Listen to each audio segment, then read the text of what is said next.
लेकिन आज का ये केस सोनीपत के एक ऐसे केस से जुड़ा है जो शुरू बहुत नाटकीय अंदाज में हुआ और देखते ही देखते कई चौंका देने वाले रहस्य खड़े करने लगा।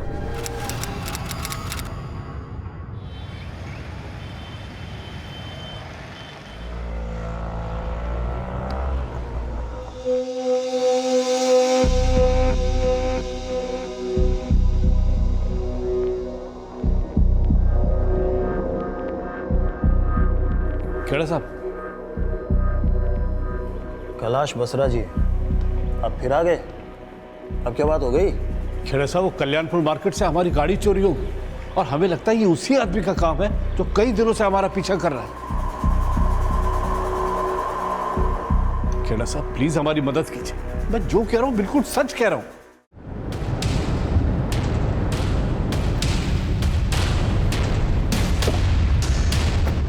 यहां पे हमने गाड़ी खरीदी और यहां पास भी गए, आके देखा तो गाड़ी गायब। अरे क्या हो रहा है हमारे साथ? सब जगह देख लिया। अच्छा बसरा जी, हाँ आपकी गाड़ी गोल्डन कलर की है ना? हाँ HR XX107M जी, हो रही है आपकी गाड़ी।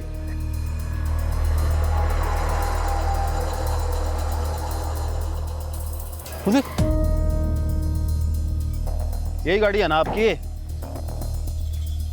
हाँ गाड़ी तो यही है, लेकिन हमने वहां खड़ी की थी, ये यहाँ कमाल करते हो बसरा जी आप, हैं? उम्र के साथ साथ जो है आपकी बैम करने की आदत भी बढ़ गई है। गाड़ी यहाँ खड़ी कर रखी है, ढूंढ रहे हो उसको आप। रोज नई कहानियां बनाते हो आप लोग। अगर आइंदा हमारा वक्त बर्बाद किया ना आपने तो मैं लीगल एक्शन लूंगा आप लोगों के खिलाफ। चलो भाई।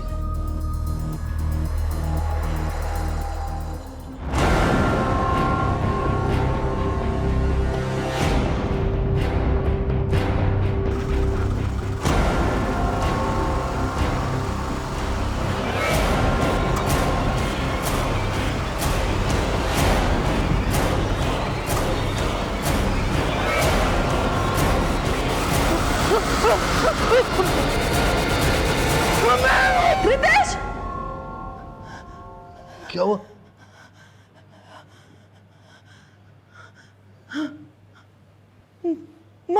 मार डाला मेरे बच्चे को। कैलाश जी, मार डाला कैलाश जी।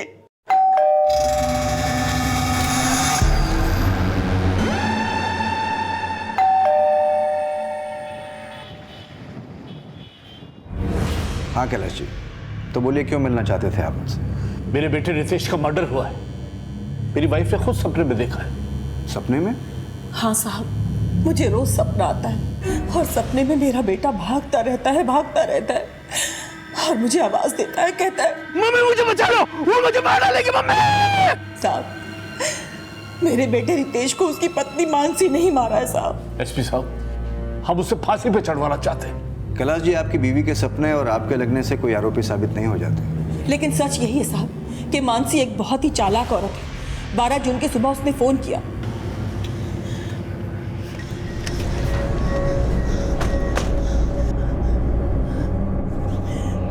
मानसी सबके सामने कहानी तो यही बना ली थी कि रितेश की मौत नेचुरल है, उसे हार्ट अटैक आया था। अगर हार्ट अटैक आया था तो उसने रितेश को किसी डॉक्टर के पास ले जाने की कोशिश नहीं की थी? एसपी साहब, दिखावे के लिए उसने सब कुछ किया था। एम्बुलेंस भी बुलाई थी, लेकिन जब वो रितेश को हॉस्पिटल लेके पहुंचे तो वहां पे उन्होंने उसे डेड डिक्लेयर कर दिया। तो आपने पहले ही पुलिस कंप्लेंट क्यों नहीं की? क्या करते एसपी साहब, हम लोग सदमे में थे। वो मानसी ने रितेश की अंतिम संस्कार की सारी तैयारियां पहले से कर रखी थी। हम लोग सत्य में बस देखते ही रह गए और रितेश का दाह संस्कार भी हो गया। यानी पोस्टमार्टम की कोई गुंजाइश ही नहीं बची। तो कैसे साबित होगा कि मर्डर हुआ था या हार्ट अटैक आया था? कोई सबूत है आपके पास कि मानसी ने ही रितेश का मर्डर किया था? हाँ सर, उसे रितेश की मौत का कोई दुख ही नहीं। उसके मरने के बाद वो बिल्कुल नॉर्मल हो गई। और रितेश का मर्डर करके मानसी का मकसद उसका बिजनेस और उसकी प्रॉपर्टी पे कब्जा करना था। अब वो रितेश की company Basra tiles and marbles की डायरेक्टर भी बन गई है। और हाँ सर, उसका रितेश की मौत के पहले से अफेयर भी चल रहा था। अफेयर? हाँ सर, मानसी एक कैरेक्टरलेस औरत है। उसकी हरकतों के बारे में मेरे बेटे ने खुद अपनी मौत से 6 महीने पहले हमें बताया था। बता तो सही, चोट कैसे लगी? उस औरत ने मुझे इतना बड़ा धोखा दिया है जिसे बताने में मुझे शर्म महसूस हो रही है। धोखा दिया? साफ साफ बोलना, क्या बात है? हुआ क्या है? पापा, उसका अफेयर चल रहा है।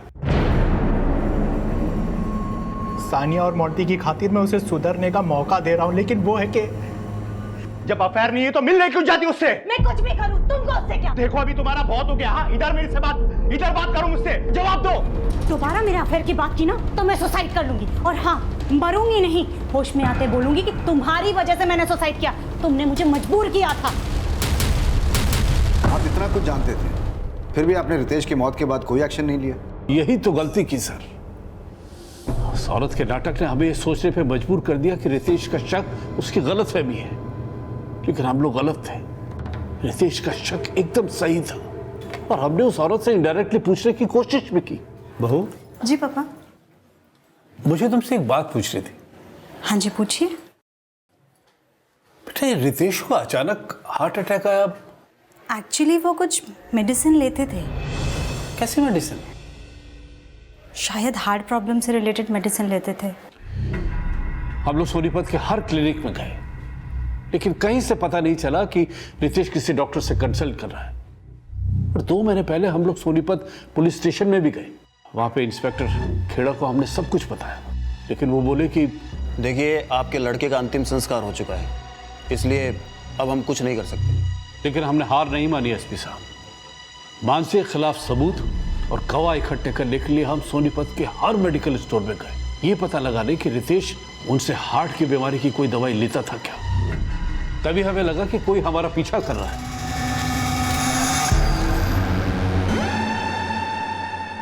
और कल जब हम कल्याण नगर मार्केट में गए तो हमारी किसी ने गाड़ी चुरा ली, और जब हम बाद में इंस्पेक्टर खेड़ा को लेकर वहां पहुंचे तो हमारी गाड़ी कुछ दूर पे खड़ी हुई मिली। उन्हें लगा कि हम लोग झूठ बोल रहे हैं, और उनके जाने के बाद मेरे फोन से मेरी वाइफ के फोन पे कॉल आया।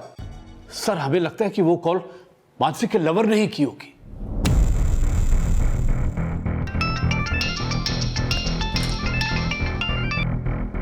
हेलो। मानसी बसरा बोल रही हैं? हाँ जी, बोल रही हूँ। आप कौन? एसपी धर्म यादव, आपसे मिलना है।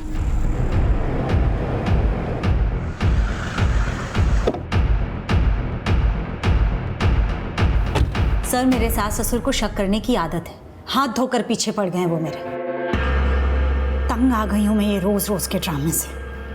सर, आप एक काम कीजिए, मुझे अरेस्ट कीजिए और जेल में डाल दीजिए। देखिए, अगर हमें ऐसा करना होता तो हम आपको बोलने का मौका ही नहीं देते। रितेश को दिल की बीमारी थी या उसका हार्ट अटैक एक प्लान्ड मर्डर था? ऐसा कुछ नहीं था सर। सच तो ये है कि मेरे सास ससुर को मैं कभी पसंद ही नहीं थी। पिछले 20 सालों से मैं उनकी नफरत झेल रही हूँ। रितेश मुझसे प्यार करते थे, एक ऐसी लड़की से जिसको मेरे सास ससुर कभी भी अपने घर की बहू नहीं बनाना चाहते थे। उनका बस चलता तो वो उसी दिन मुझे फांसी चढ़ाते थे, जिस दिन रितेश ने उनकी मर्जी के खिलाफ जाके मुझसे शादी की थी। मैं और रितेश दिल्ली के सेम कॉलेज में पढ़ते थे।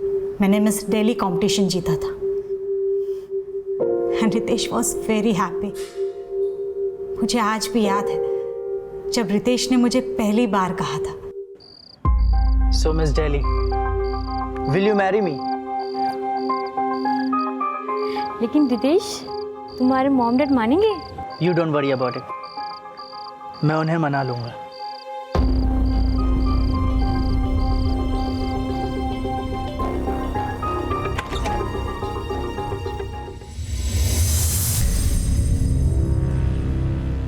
बेटे की जिद के आगे वो झुक तो गए, लेकिन कभी वो मुझे दिल से अपना ही नहीं पाए। मेरी कास्ट अलग थी, मेरा ब्यूटी क्वीन होना उन्हें बिल्कुल पसंद नहीं था।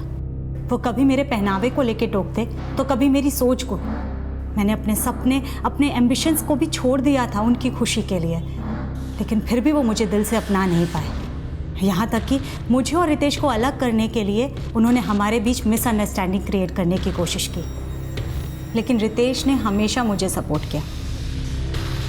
और शादी के कुछ टाइम बाद ही उन्होंने मुझे अपने टाइल्स बिजनेस में भी इन्वॉल्व कर लिया। हम दोनों ने मिलकर हमारा बिजनेस खड़ा किया। जल्द ही मार्केट में हमारी कंपनी की अच्छी गुडविल बन गई। मैं Basra tiles and marbles company की बोर्ड मेंबर बन गई थी। ये बात भी मेरे सास ससुर को पसंद नहीं आई, और एक दिन वो हमसे नाराज होकर घर छोड़कर गन्नौर जाके रहने लगे। वो मुझे तो क्या, रितेश को भी कभी समझ नहीं पाए। मोंटी और सानिया के होने के बाद भी वो हमारे साथ आके नहीं रहे। और अब रितेश। लेकिन रितेश की मौत से 6 महीने पहले रितेश ने उन्हें बताया था कि आपका किसी से अफेयर था। मानसी एक कैरेक्टरलेस औरत है। उसकी हरकतों के बारे में मेरे बेटे ने खुद अपनी मौत से 6 महीने पहले हमें बताया था। और इस बात को लेकर आप दोनों के बीच में झगड़ा भी हुआ था। आपने रितेश को सुसाइड करने की धमकी दी थी, ब्लैकमेल किया था और एक फोटो फ्रेम से रितेश के सर पे वार भी किया था। इधर देखो, मेरी बात सुनो। ये सब और सर ऐसा कुछ नहीं हुआ था, मेरा कोई अफेयर नहीं है। सर हमारी बिजनेस को लेकर के एक मामूली सी आर्ग्यूमेंट हुई थी और उसी में रितेश को चोट लग गई थी। रितेश मुझसे बात तो करो, अगर डील मैंने कर ली तो प्रॉब्लम क्या हो गई? डील कर ली, मुझसे पूछा भी नहीं, मुझे बताया भी नहीं। अरे बाबा मैंने तुम्हें कॉल किया था लेकिन तुम्हारा नंबर स्विच ऑफ आ रहा था। स्विच ऑफ आ रहा था तो तुम दोबारा कॉल कर सकती थी। अरे मैंने तुम्हें सर, मेरे सास ससुर ये सब मनगढ़ंत कहानी बनाकर, बात का बतंगड़ बनाकर आपको बता रहे हैं। और आपके सास ससुर बोल रहे हैं कि आपको रितेश की मौत का जरा भी दुख नहीं है। रितेश की मौत के बाद उसका जमीन, जायदाद, बिजनेस सब आपने हथिया लिया और आप उसके बिजनेस को बहुत खुशी खुशी संभाल रही हैं। सर मेरा दुख मैं जानती हूँ, मेरे बच्चों के फ्यूचर के लिए अपना दुख भूलकर मैं काम में बिजी हो गई हूँ। इसका मतलब ये नहीं है कि मुझे रितेश की मौत से फर्क नहीं पड़ा है। पर रितेश के पेरेंट्स का कहना है कि आपने 12 जून की सुबह रितेश का मर्डर किया था। सर 12 जून की सुबह तो मैं सो रही थी और अचानक से लैंप गिरने की आवाज से मैं उठी। रितेश? सर रितेश को हार्ट अटैक ही आया था। हार्ट अटैक आया था या हार्ट अटैक दिया गया था? दिया गया था मतलब? सच क्या है शायद आप अच्छी तरह जानती हैं और अब ये सच आपके सास ससुर भी अच्छी तरह जान चुके हैं। सर हमें लगता है कि वो कॉल मानसी के लवर ने ही की होगी और उसके साथ मिलकर ही उसने हमारे बेटे को मारा होगा। और ये राज हमें कल रात ही पता चल गया। कल रात? ऐसा क्या पता चल गया आपको? सर कल रात एक मेडिकल स्टोर का मालिक मनोज हमसे हमारे घर मिलने आया था। उस मेडिकल स्टोर वाले ने उन्हें बताया कि आप किसी आदमी के साथ उसके मेडिकल स्टोर पर गई थी वो स्टेरॉइड लेने के लिए, जिसके ओवरडोज से किसी को भी हार्ट अटैक आ सकता है। नहीं सर, ये सब झूठ है। मेरे सास ससुर मुझे फंसाने के हथकंडे अपना रहे हैं और उन्होंने उस मेडिकल स्टोर वाले को झूठ बोलने के पैसे दिए होंगे। वो मुझे जेल भेजकर रितेश की प्रॉपर्टी और बिजनेस पर कब्जा करना चाहते हैं और उन्होंने अपनी नीयत मुझे पहले ही दिखा दी थी। मानसी? जी पापा। बेटा रितेश ने अपना बिजनेस शुरू करने के लिए मुझसे 50 लाख रुपए उधार लिया था। अब वो तो रहा नहीं, सोच रहा हूँ बिजनेस मैं टेक ओवर कर लूँ। जब मोटी 18 साल लेकिन पापा उन्होंने तो कभी मुझसे ऐसा नहीं कहा कि उन्होंने आपसे कुछ पैसे लिए हैं। तो मैं क्या झूठ बोल रहा हूँ? नहीं पापा, मेरा कहने का वो मतलब नहीं था। मैं बिजनेस संभाल रही हूँ और आपको इनके बिजनेस की कोई तुम क्या संभाल रही हो मुझे अच्छी तरह पता है। तुम अपने बच्चों को संभालो, बिजनेस मैं देखूंगा।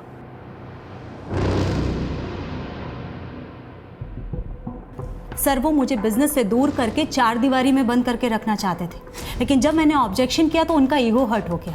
वो ये सब बेबुनियादी आरोप लगा रहे हैं मुझ पर। सर रितेश की मौत के बाद मैंने ही उन्हें रिक्वेस्ट किया था कि वो हमारे साथ रहे। मुझे लगा रितेश के जीते जी मैं जॉइंट फैमिली की खुशी नहीं दे सकी हूँ मेरे सास ससुर को, तो उनकी मौत के बाद। लेकिन उन्हें ये भी अच्छा नहीं लगा। और सर रितेश की मौत को 4 महीने हो गए। उसकी मौत के 2 महीने बाद तक वो हमारे साथ रहे, लेकिन अब जा कर के उनको लग रहा है कि मैंने रितेश का मर्डर किया। सर वो पिछली बातों का बदला ले रहे हैं मुझसे। जो कुछ भी वो रितेश के जीते जी नहीं कर पाए वो सब वो अब करना चाहते हैं। अब वो मुझे सिर्फ टॉर्चर करना चाहते हैं और कुछ नहीं।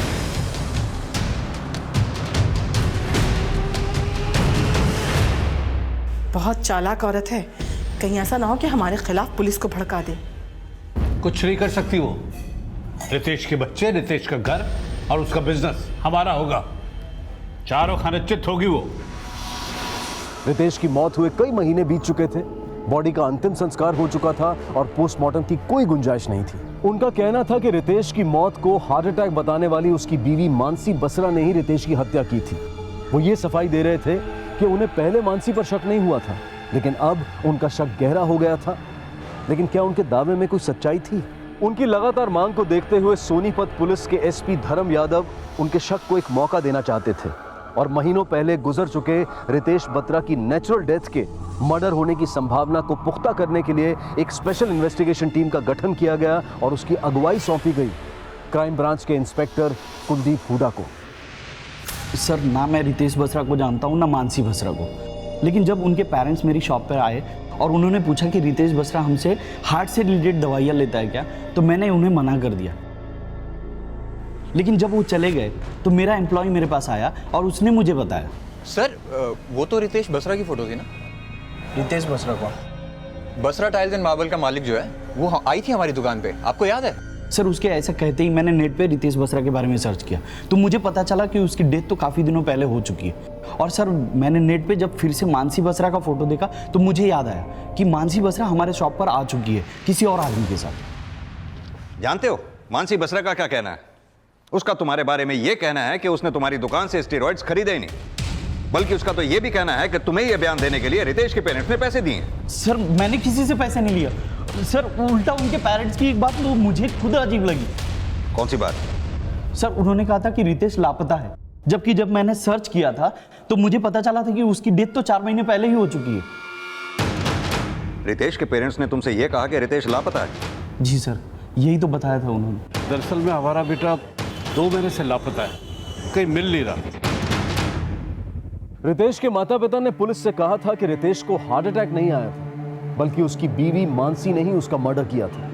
लेकिन उस मेडिकल स्टोर वाले को वो ये क्यों बोल रहे थे कि रितेश लापता है? उन्होंने पुलिस को बताया कि वो सोनीपत के हर मेडिकल स्टोर पर यह पता करने की कोशिश कर रहे थे कि क्या रितेश उनके पास दिल की बीमारी की कोई दवा लेने आता था या नहीं।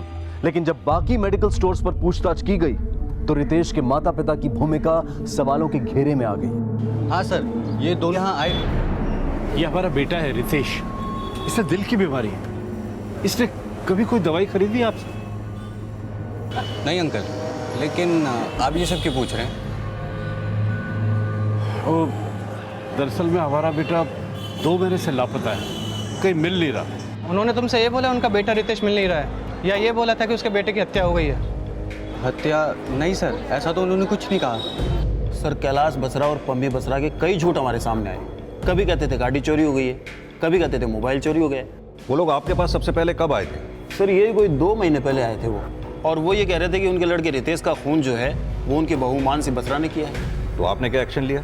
सर, एक्शन लेने का तो कोई सवाल ही नहीं उठता, क्योंकि जब वो यहाँ आए थे उससे 4 महीने पहले तो लाश का दाह संस्कार हो गया था, तो सबूत तो कोई बचा ही नहीं था, तो फिर एक्शन कैसे लेते? और सर, एक दिन यहाँ आके कहने लगे कि उनकी बहू मानसी अपने लवर से उन्हें मरवाना चाहती है। लेकिन जब हमने मानसी का बैकग्राउंड चेक किया तो हमने पाया कि उसका तो कोई अफेयर था ही नहीं। क्या सर, आप भी इंस्पेक्टर खेड़ा की तरह झूठा बोल रहे हैं? लगता है आप भी मानसी की बातों में आ गए। मानसी तो क्या, हम आपकी बात का भी तब तक विश्वास नहीं करेंगे जब तक कोई सबूत हाथ नहीं लग जाता। कैलाश जी, एक बात बताइए, आप केमिस्ट शॉप्स पे जा जाके ये क्यों कह रहे थे कि रितेश लापता है, जबकि रितेश की मौत 12 जून को हो चुकी थी? रितेश खुद की मौत नहीं मरा है, मर्डर हुआ था उसका। और हम हर केमिस्ट की दुकान पे जा जाके ये पूछ रहे थे कि रितेश उनकी दुकान से दिल की बीमारी की कोई दवाई खरीदता था या नहीं। अगर हम उन्हें बताते कि वो मर चुका है, उसका मर्डर हो चुका है, तो वो लोग डर जाते और सच नहीं बताते। लेकिन वो मनोज केमिस्ट, उसने तो बताया ना कि मानसी उसकी दुकान पे स्टेरॉइड खरीदने आई थी। लेकिन उसी केमिस्ट का ये कहना है कि उसने मानसी को कोई स्टेरॉइड्स नहीं बेची। तो क्या हुआ, उसने किसी और दुकान से खरीदी होगी? हाँ साहब, और उसने वही दवा देकर के मेरे बेटे को हार्ट अटैक कराया। आप लोग इतने यकीन के साथ कैसे कह सकते हैं? रितेश की जब मौत हुई आप दोनों गन्नौर में थे। रितेश का मर्डर हुआ है या नहीं है, इस बात का ना तो कोई सबूत है और ना ही कोई गवाह।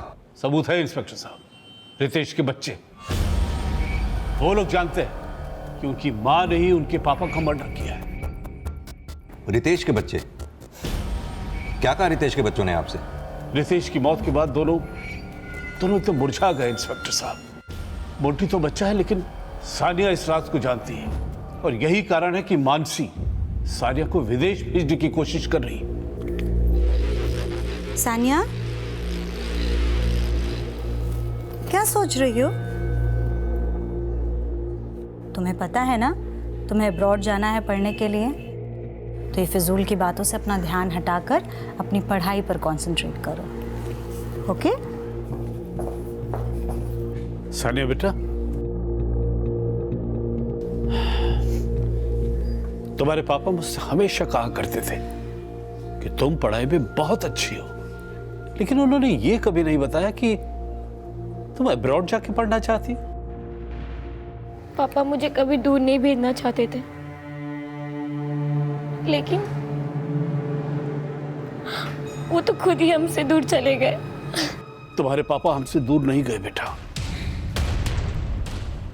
बल्कि उन्हें हम सबकी जिंदगी से दूर भेज दिया गया।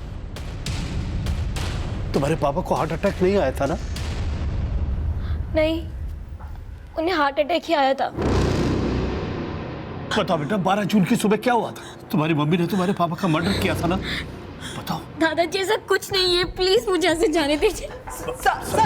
सानिया से हमने कई बार बात करने की कोशिश की, लेकिन उस दिन के बाद से उसने हमसे बात करना ही बंद कर दिया। शायद वो असलियत जानती है साहब, इसीलिए मानसी ने उससे हमसे बात करने के लिए मना कर रखा है। मैंने कभी सानिया को उसके दादा दादी से बात करने के लिए मना नहीं किया, बल्कि मेरे सास ससुर की सोच घटिया है। आप ही बताइए, अगर किसी बच्चे के सामने उसकी माँ के कैरेक्टर पर सवाल उठाए जाएंगे तो क्या वो उस टॉपिक पर बात करना पसंद करेगा? मेरे बच्चे अभी तक अपने पापा की मौत के सदमे से उभरे भी नहीं, और वो उन्हें मेरे खिलाफ जबरदस्ती भड़का रहे हैं।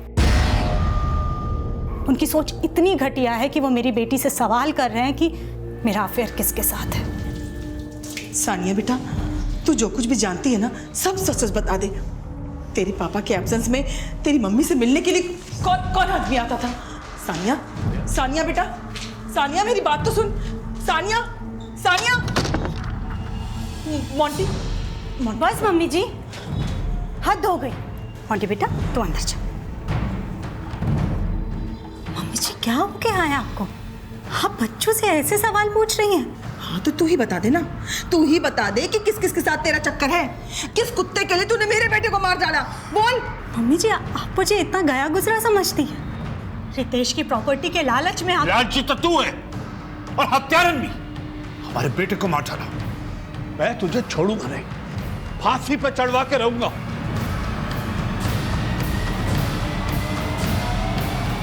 उसके बाद वो हमारे नेबर्स और कंपनी एम्प्लॉय से अजीब अजीब तरह के उल्टे उल्टे सवाल कर रहे थे कि मेरा अफेयर किसके साथ है, लेकिन उन्हें कुछ हासिल नहीं हुआ क्योंकि वो झूठ को सच साबित करने की कोशिश कर रहे थे।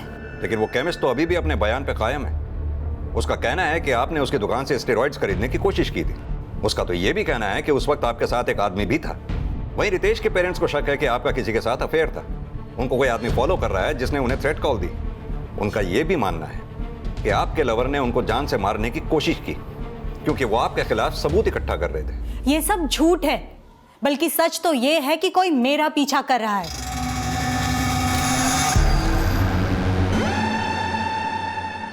सर, उल्टा मुझे ये लगता है कि मेरे पीछे मेरे सास ससुर ने किसी को लगा रखा है, और अब वो ये कहानी बना रहे हैं कि मैं उन्हें मरवाना चाहती हूँ।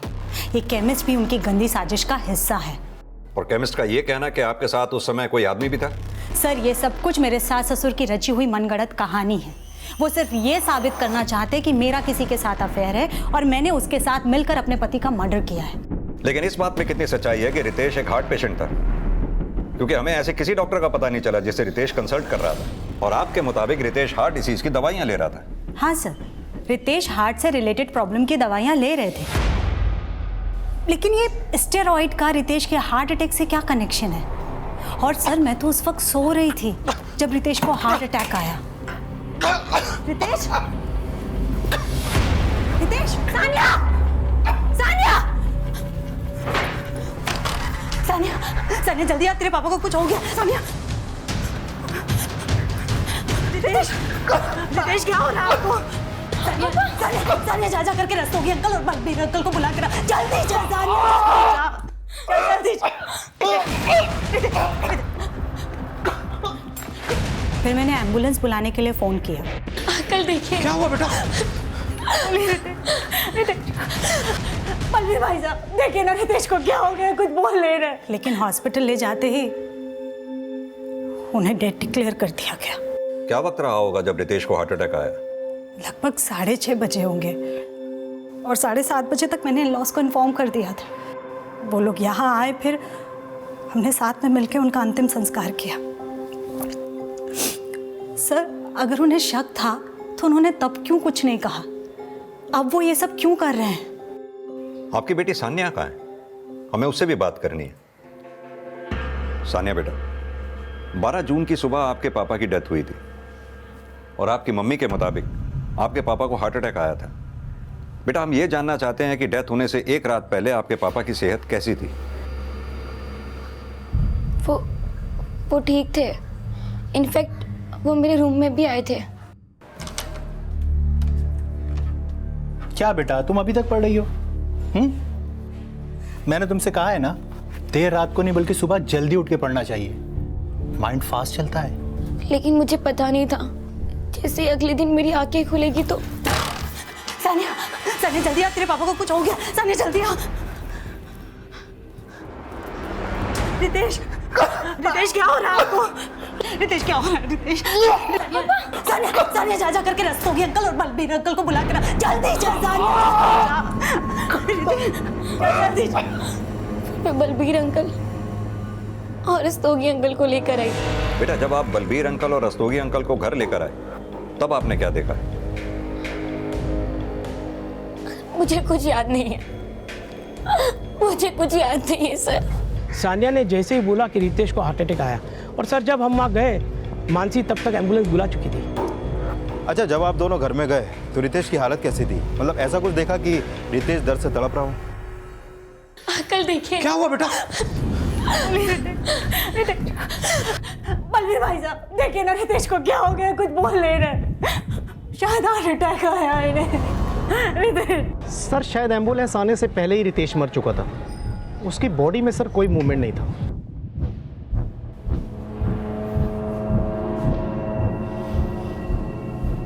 रितेश जब बाथरूम से निकला तो उसकी छाती में दर्द हो रहा था। दर्द से लड़खड़ाते हुए वो यहां पहुंचा और खुद को संभालते हुए उसके हाथ से ये लैंप गिरा और आप लैंप गिरने की आवाज से उठी। Yes sir. आपके बेटे का कमरा कौन सा है? सर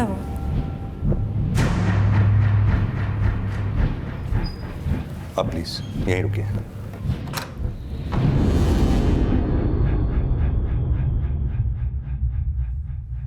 मोंटी बेटा, गेम खेल रहे हो? ये कौन सा गेम खेल रहे हो बेटा? आपको पता है यही गेम मेरे बेटे को भी बहुत पसंद है। आपको अगर बुरा ना लगे तो मैं ये गेम अपने फोन में ट्रांसफर कर लूं? थैंक यू बेटा। इसमें तो बहुत अच्छी पिक्चर्स हैं आपकी। और ये क्या, आप अपने पापा के साथ रेसलिंग करते थे? Yes uncle. सर, रितेश के पोस्टमार्टम रिपोर्ट के एब्सेंस में यह साबित करना वाकई बहुत मुश्किल है कि उसकी मौत नेचुरल हुई थी या फिर उसका मर्डर हुआ था। जिस थ्रेट कॉल की बात रितेश के फादर कर रहे थे वो उन्हीं के फोन से उनकी वाइफ के नंबर पे किया गया था। अब उन्हें थ्रेट कॉल मिली भी थी या नहीं, इस बात का कोई प्रूफ नहीं है हमारे पास। और ना ही सर इस बात का कोई प्रूफ है हमारे पास कि रितेश के फादर की गाड़ी को चुराने की कोई कोशिश भी की गई थी। यही गाड़ी है ना आपकी? ये सब हकीकत है या कहानियां? हमें इन सभी एंगल्स को अच्छे से इन्वेस्टिगेट करना होगा। सर अजीत, तो मानसी और उसके सास ससुर के कॉल डिटेल्स और सारी एक्टिविटीज चेक करो। पता करो क्या रितेश को वाकई हार्ट प्रॉब्लम थी? सर। विक्रम, तो मानसी के ऑफिस जाकर सबसे अच्छी तरह से पूछताछ करो। सर। संजीव जी, आप बसरा टाइल्स के सीईओ हैं।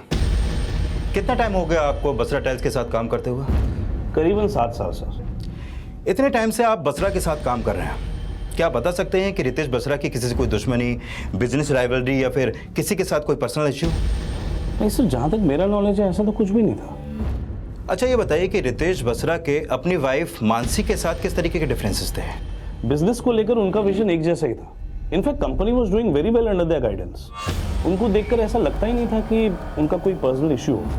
और ये रितेश के पेरेंट्स, उनके बारे में क्या जानते हैं आप? ज़्यादा तो कुछ नहीं, लेकिन हाँ, कुछ टाइम पहले रितेश जी के फादर यहाँ आके हमारे स्टाफ और मुझसे कुछ अजीब से सवाल पूछ रहे थे। सबको पूछ रहे थे कि मानसी बसरा का किससे अफेयर है। सर वो काफ़ी अनाप शनाप बोल रहे थे। मुझे लगा था कि शायद उन्हें कोई मेंटल प्रॉब्लम है। लेकिन हमने सुना कि रितेश को हार्ट प्रॉब्लम था, क्या ये सच है? नहीं सर, रितेश जी को कोई हार्ट प्रॉब्लम नहीं थी। अगर ऐसा कुछ होता तो वो मुझे ज़रूर बताते। अगर उसे कोई हार्ट प्रॉब्लम नहीं थी तो फिर उसे हार्ट अटैक आया क्यों? सर ये बताना तो थोड़ा मुश्किल है सर। आज के दौर में किसी को भी अचानक से कोई भी प्रॉब्लम हो जाती है। और वैसे भी रितेश जी को काफ़ी काम का लोड था, काफ़ी स्ट्रेस लेते थे वो। तो आपको क्या लगता है इसी प्रेशर की वजह से रितेश को हार्ट अटैक आया था? हार्ट अटैक तो अब तुझे आएगा जब जेल में पुलिस वाले तेरे गाल लाल करेंगे। पापा जी, आप ये सब जो कुछ कर रहे हैं इससे आपको कुछ हासिल नहीं होने वाला। क्यों आप अपने मरे हुए बेटे की मौत का तमाशा बना रहे हैं? यार घुमाए तू और तमाशा हम बना रहे हैं। हाँ इनफ मम्मी जी, ज्यादा इनफ उनफ ना कर। अरे बड़ी आई मिस दिल्ली, मैं तुझे मिस जहन्नम बना दूंगी। मेरे बेटे को खा गई उल्टा कहीं की। हद।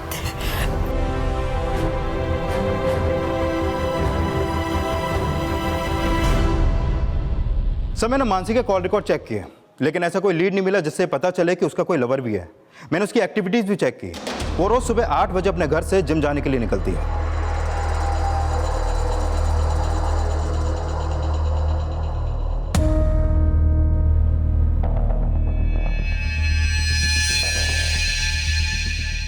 सर मेरी मानसी के जिम ट्रेनर से भी बात हुई। सर वो सुबह 8 बजे के करीब आती थी और 1-1.5 घंटे में वर्कआउट करके निकल जाती थी। वो जिम करने के बाद करीब 10 बजे अपने घर पहुंचती है और करीब 11 बजे वो अपने घर से ऑफिस के लिए निकलती है और रात 10 से 11 बजे तक वो ऑफिस से अपने घर पहुंचती है। मैंने उन सभी के कॉल रिकॉर्ड चेक किए जिनसे वो मिलती थी, लेकिन सर ऐसी कुछ भी बात नहीं निकली जिससे पता चले कि उसका कहीं पर कोई अफेयर चल रहा है। कहते हैं कि किसी किताब के सिर्फ कवर को देखकर पूरी किताब को जज करना सही नहीं होता है, लेकिन पुलिस लगातार मानसी बसरा की जिंदगी से जुड़े कई पन्ने पलट पलट कर देख रही थी, लेकिन अभी तक उन्हें वो पन्ना नहीं मिला था जिसके आधार पर रितेश के माता पिता ने मानसी के चरित्रहीन होने की कहानी पुलिस को सुनाई थी।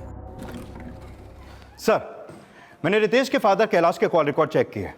सर इस रिकॉर्ड में एक नंबर ऐसा मिला है जिससे उनकी लगातार बातें होती रहती हैं। किसका नंबर है वो? सर ये नंबर प्राइवेट डिटेक्टिव कौशल सांगवान का है। Private detective? हाँ सर।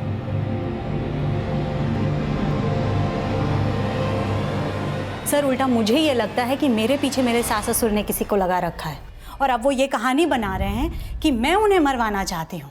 रितेश बसरा के पेरेंट्स को कौन फॉलो करता था इसका तो कोई लीड नहीं मिला, लेकिन हाँ हो सकता है मानसी बसरा को फॉलो करने वाला ये प्राइवेट डिटेक्टिव कौशल सांगवान ही हो। सर कहीं ऐसा तो नहीं कि रितेश के पेरेंट्स की कार का चोरी होना, उन्हें थ्रेट कॉल आना, ये सब रितेश के पेरेंट्स और इस प्राइवेट डिटेक्टिव कौशल सांगवान का ही कोई सेटअप लाना? विक्रम इस कौशल सांगवान को थाने बुलाओ। Okay sir.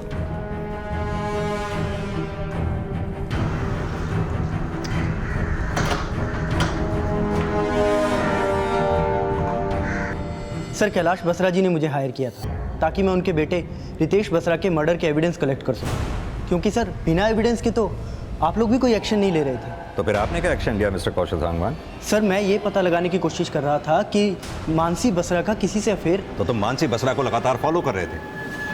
जी सर।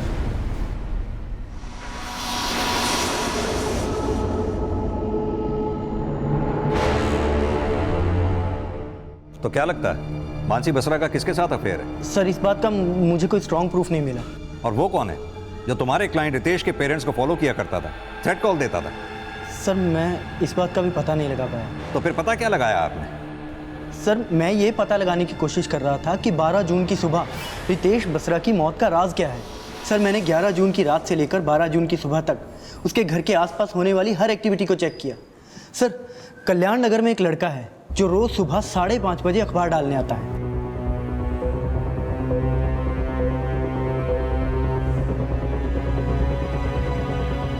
सर अगली सुबह जब मैंने उस लड़के को रोककर उससे पूछताछ की तो उसने मुझे यह बताया कि उसने 12 जून की सुबह वहां एक छोटी सफ़ेद गाड़ी को खड़े देखा था।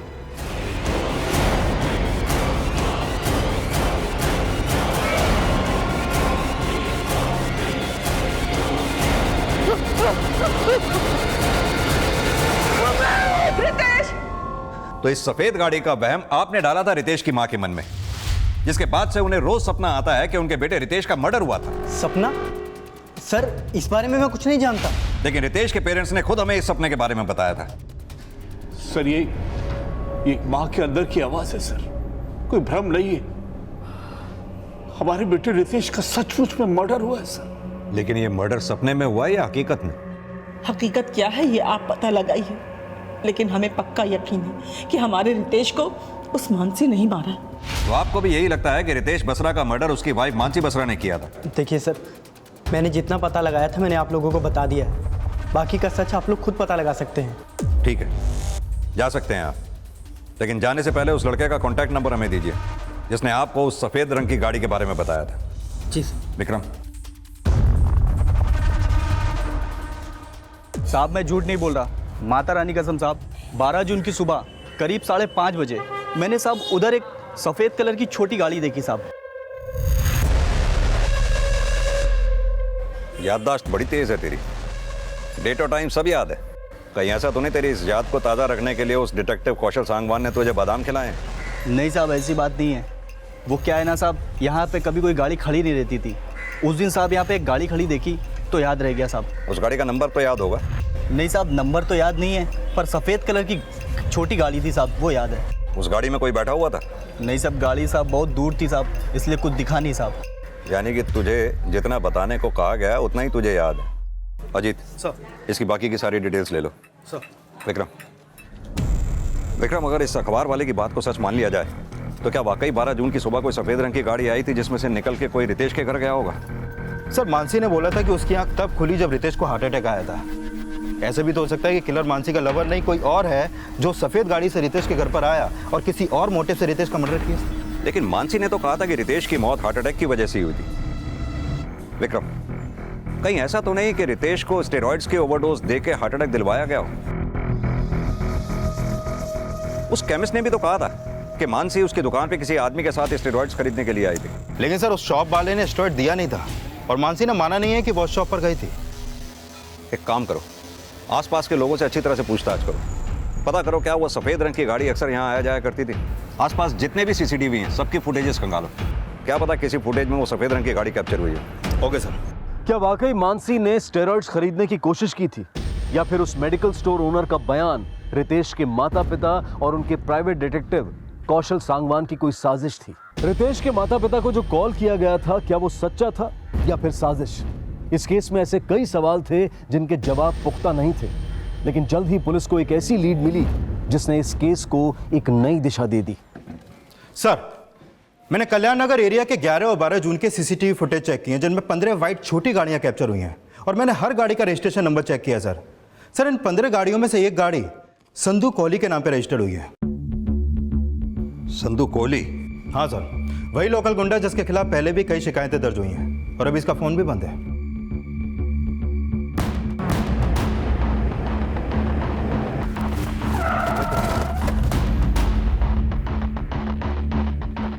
सर, यही घर है। अजीत सर, ताला तोड़ो, पूरे घर की अच्छी तरह से तलाशी लो।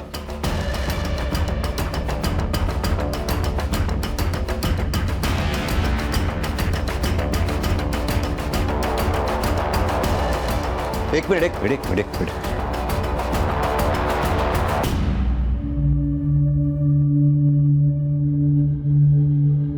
विक्रम, ये तो वही कड़ा है जो रितेश की कलाई में था। और देखो,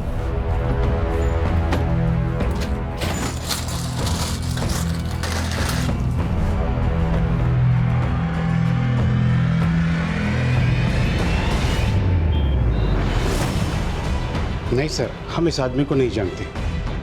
लेकिन इसके घर से ये स्टेरॉइड्स मिला है जिस पर आपके हॉस्पिटल का लेबल है। यस सर, ये हमारे हॉस्पिटल का है, मैं चेक करता हूँ। सर, ये है विक्रम सौड़ी जो सोनीपत मेडिकल हॉस्पिटल में एज ए कंपाउंडर काम करता है। सर, मैंने इसके और संधू दोनों के कॉल रिकॉर्ड चेक किए, दोनों में अक्सर काफ़ी बातें होती थी और 12 जून की सुबह इन दोनों के फ़ोन की लोकेशन रितेश के घर के पास की ही थी। यानी कि इस विक्रम सोडी का कनेक्शन रितेश की मौत से हो सकता है। और सर, इन दोनों का फ़ोन कल पानीपत में बंद हुआ था और पता चला है कि पानीपत में बसरा टाइल्स एंड मार्बल्स का गोदाम भी है। ये विक्की क्यों नहीं आया अभी तक? समझ में नहीं आ रहा है। और ये विक्की ने हमें यहाँ छुपने के लिए क्यों कहा है?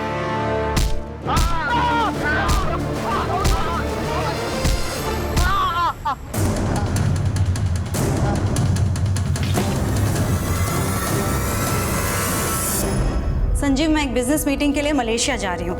Handle everything, will contact you after I reach there. Sure.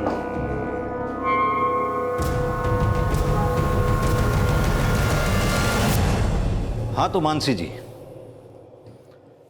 तुम्हारे जिम ट्रेनर से ही मिलके आ रहा हूं मैं। मानसी जी, अब सारी कहानी मैं ही सुनाऊंगा या तुम भी कुछ बोलोगी?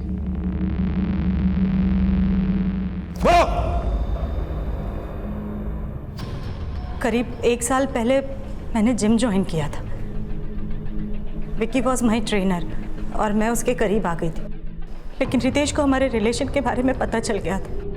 रितेश ने मुझे डिवोर्स देने की धमकी दी और कहा कि घर और बिजनेस में से मुझे कुछ हिस्सा नहीं मिलेगा। संधू ने बताया कि अगर स्टेरॉइड ज़्यादा क्वांटिटी में दिया जाए तो किसी को भी हार्ट अटैक हो सकता है। उस दिन मैं विक्की के ही साथ उस केमिस्ट के यहाँ स्टेरॉइड लेने गई थी, लेकिन उस केमिस्ट ने स्टेरॉइड दिया नहीं। फिर संधू ने बताया कि उसका एक दोस्त हॉस्पिटल में काम करता है, वो स्टेरॉइड अरेंज कर देगा। और फिर 12 जून की सुबह 5 बजे विक्की, संधू और उसका दोस्त विक्रम घर पर आए थे। विक्रम ने रितेश की बॉडी में स्टेरॉइड इंजेक्ट करने की कोशिश की, लेकिन रितेश जग गया और हाथापाई में सिरिंज टूट गई। तुम्हारे सास ससुर का पीछा कौन कर रहा था? उन्हें जान से मारने की धमकी किसने दी थी? जब मुझे पता चला कि वो मेरे खिलाफ सबूत इकट्ठा कर रहे हैं तो विक्की ने संधू को उन्हें थ्रेट देने को कहा था, लेकिन मैं उन्हें मारना नहीं चाहती थी। लेकिन तुमने विक्की को बोला कि विक्रम और संधू को मार दे, इसलिए उसने जान से मारने की उन्हें कोशिश की ताकि तुम दोनों की असलियत कभी बाहर ना आ सके, राइट? तुम लोगों ने रितेश को मारा, यह बात तुम्हारी बेटी सानिया जानती थी?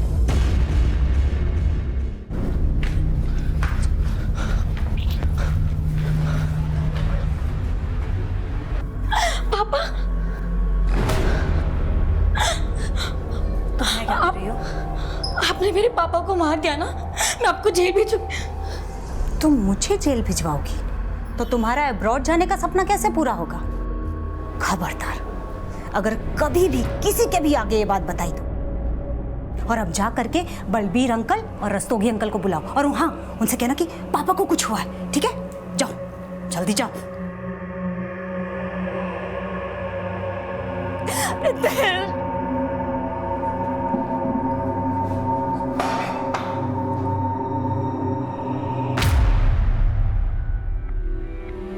मानसी और विक्की ने सोचा था कि उनका अपराध कभी सामने नहीं आ पाएगा, लेकिन कहते हैं ना, आप सच को जितना मर्जी दबाने की कोशिश कीजिए, वो एक ना एक दिन सामने आ ही जाता है।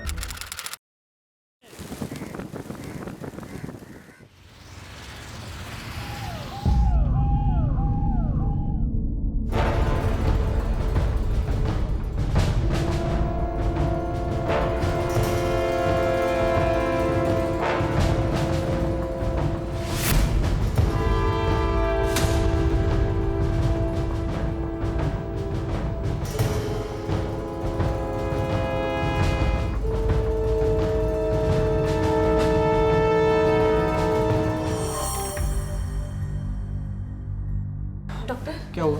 अभी के लिए थिंग्स आर अंडर कंट्रोल, पर जितनी जल्दी हो सके ऑपरेट करना होगा।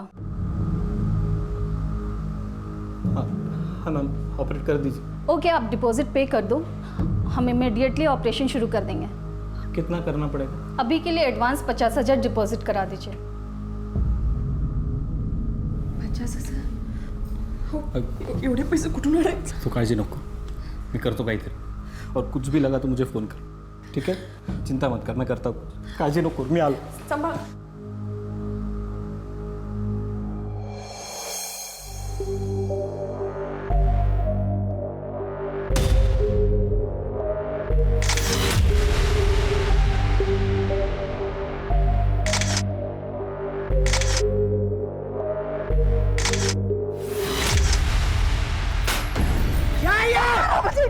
पैसा छुपाती मेरे से?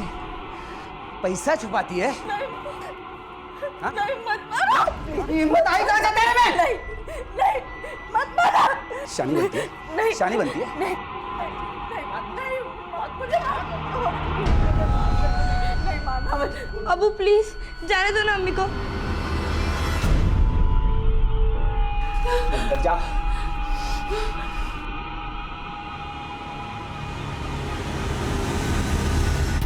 क्या हुआ?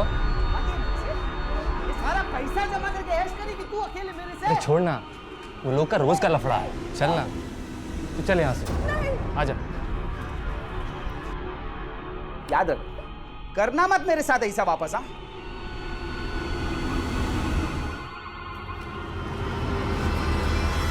आट बनती है अब किया ना ऐसा किया तो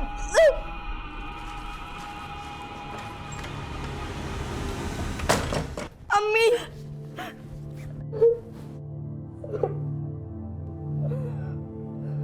बहुत दर्द हो रहा है।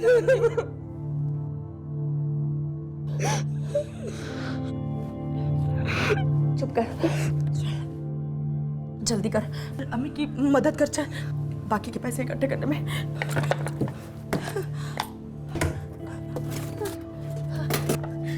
लेकिन अम्मी ये पैसे तो किधर छुपाएगी? गलती मेरी है, मैंने बैंक में खाता खोला लेकिन पैसे जमा कराने में देर हो गई। मेरे जैसी अनपढ़ औरत बैंक जा सकती है, तेरे अबू ने सोचा भी नहीं होगा। अभी चाहती हूँ ये सारे पैसे जमा करा देती हूँ और ये कार्ड भी चालू कराती हूँ। आई, मैं जल्दी से ठीक हो जाऊंगी ना? हाँ बेटा, तुम जल्दी ठीक हो जाओगे। बेस्ट हार्ट डॉक्टर है। आई, मैं पार्क में खेलने जा पाऊंगी ना? हाँ बेटा, तुम पार्क में, गार्डन में, हर जगह खेलने जा पाओगे। हाँ।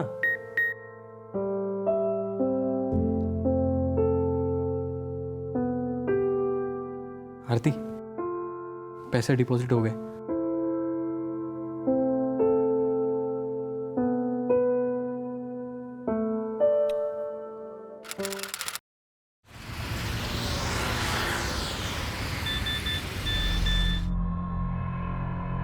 अम्मी,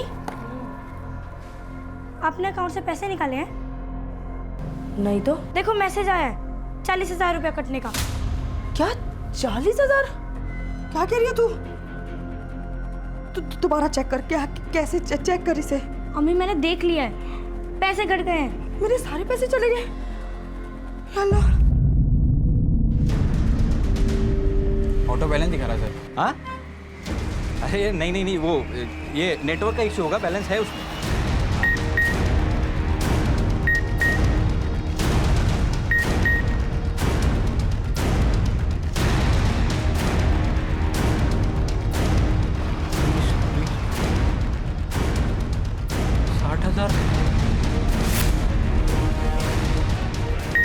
अरे पैसे कट गए मेरे।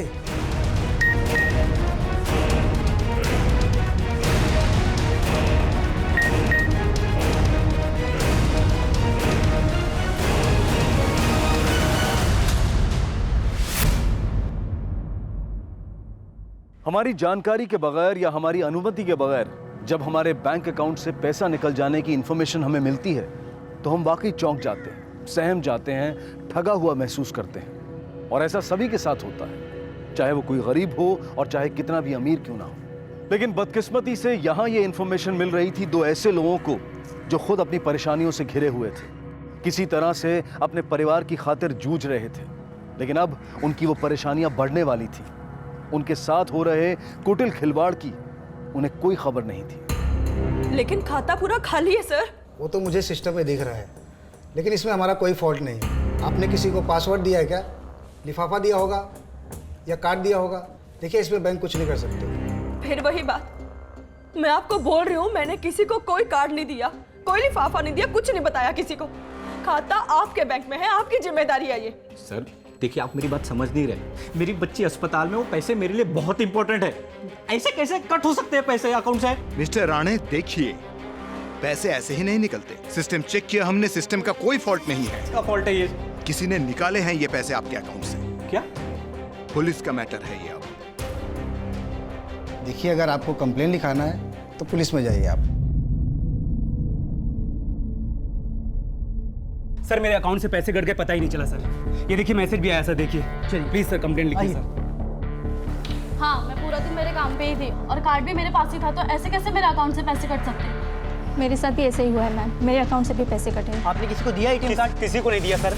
एटीएम तो मेरे पास है मैम, और मेरे पैसे निकल गए अकाउंट से। मैं क्या करूं मैम? सर मेरे घर पे कमाने वाला कोई नहीं है सर, 60,000 रुपए कट गए हैं सर, इकलौता बेटा।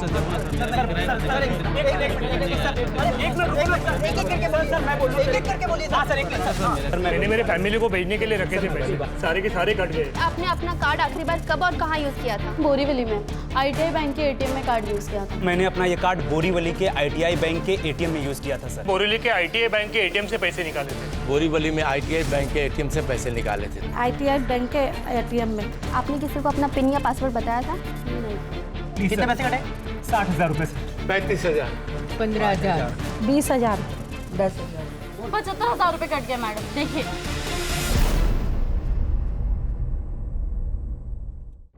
सर अरे सर मुझे घर पे भेजने थे सर 25,000 रुपए। मैं फैमिली के लिए भेजने सर, मेरे माँ बाप। सर मेरे पैसे कट गए सर। कितना कट हुआ है? 60,000 कट गए सर। सर मेरे 20,000 हुआ। सर मुझे भी कंप्लेंट लिखानी थी सर। हाँ रुको थोड़ा, इनका होने दो। सर मेरे बच्चे हॉस्पिटल में है सर, प्लीज मेरे पैसे वापस दिला दो सर।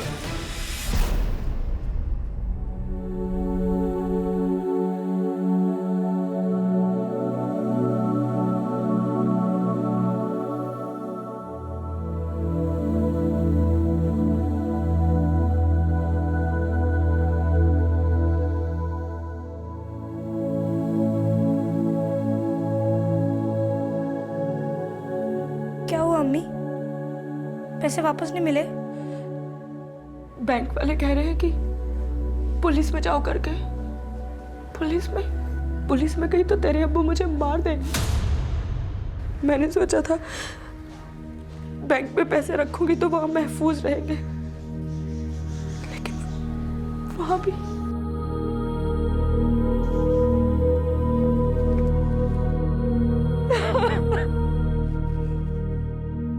रो मत अम्मी।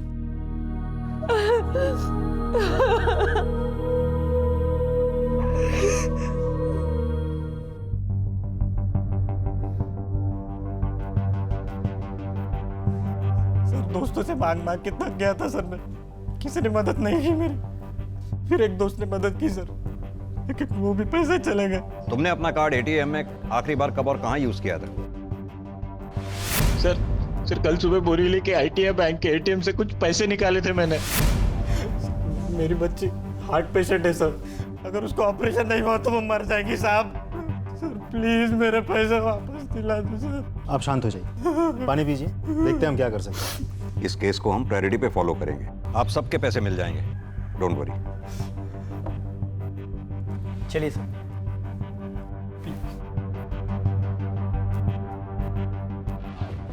सर हैकर वैकर का चक्कर लगता है? देशमुख या फिर कोई बैंक से कनेक्टेड है जो अंदर बैठकर सारी इंफॉर्मेशन बाहर लीक कर रहा है। एक बार मोडस ऑपरेंडी का पता चल जाए तो कल्प्रेट को पकड़ना आसान हो जाएगा। एक काम करो, कुल कितने पैसे गए, किस किस के पैसे गए, किस किस ATM से विड्रॉ हुए, सबकी एक लिस्ट बना। सर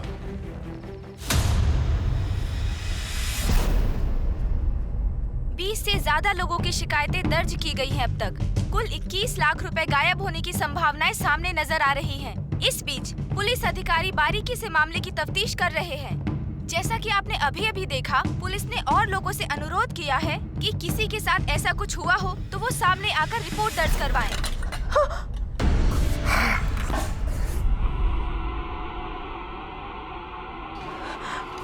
ध्यान किधर तेरा?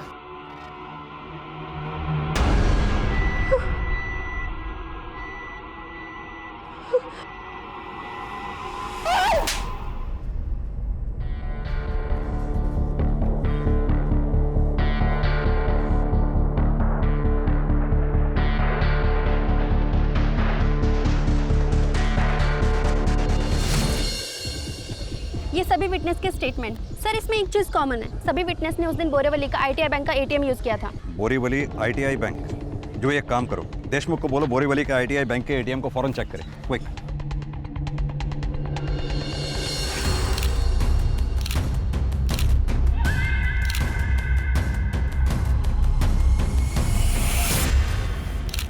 सर यहाँ मेरी ड्यूटी सुबह 8 से रात के 8 बजे तक है, उसके बाद शिफ्ट खत्म।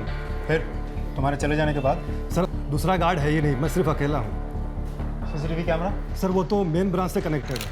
सर लगता है इस एटीएम को टेम्पर किया गया है। अंदर बात करके फुटेज निकलवा। जी सर।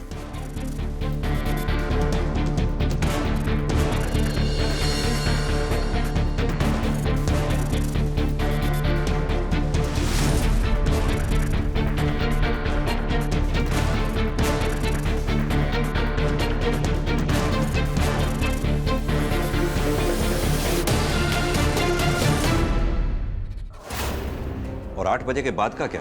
आपने नाइट शिफ्ट में किसी को रखा ही नहीं? सर वो हम लोग कुछ नहीं कर सकते, सब हेड ऑफिस से कंट्रोल होता है। कॉस्ट कटिंग के चक्कर में एक ही गार्ड रखा है। सर। हाँ देशमुख। सर ये देखिए, ये वाला फुटेज पहले सुबह 6 बजे फिर रात 1 बजे।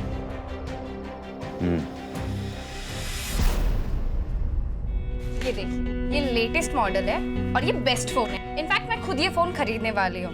इसका कैमरा, डुअल लेंसेज और बहुत अमेजिंग है। इसमें पोर्ट्रेट मोड भी है। बहुत ही अच्छा फोन है। आई एम श्योर आपको पसंद आएगा।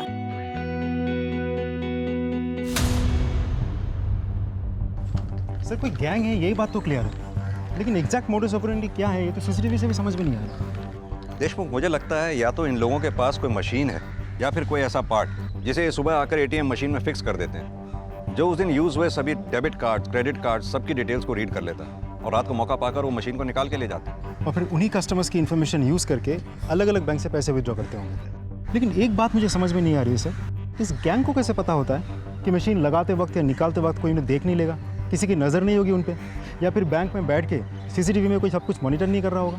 देशमुख, ये भी तो हो सकता है कि बैंक में बैठा कोई एम्प्लॉय उन्हें ये इन्फॉर्मेशन लीक कर रहा हो, या फिर उन लोगों ने रिस्क लिया और वो लकी निकले। एक काम करो, इस ब्रांच में और मेन ब्रांच में जितने भी एम्प्लॉयज़ हैं सभी एम्प्लॉयज़ को स्कैन करो, उनके एड्रेसेस, कॉल डिटेल्स वगैरह वगैरह। पता करो क्या है, कोई ऐसा एम्प्लॉय है जिसका पिछले दिनों अचानक खर्चा बढ़ा हो, स्पेंडिंग पैटर्न, या फिर कोई ऐसा एम्प्लॉय जिसके हिस्ट्री शीटर या अपराधी किस्म के लोगों से ताल्लुकात हो, खासतौर से ऐसे लोग जो पिछले कुछ दिनों में फाइनेंशियल स्कैम में पकड़े गए, सब कुछ। और हाँ, हमें ये काम जल्द से जल्द करना होगा, इससे पहले कि कई और लोगों के पैसे चले जाएं।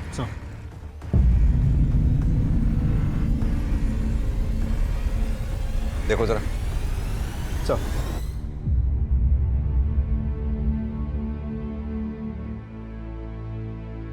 साहब पैसों का कुछ कीजिए, मर मर के पैसे इकट्ठे किए थे साहब।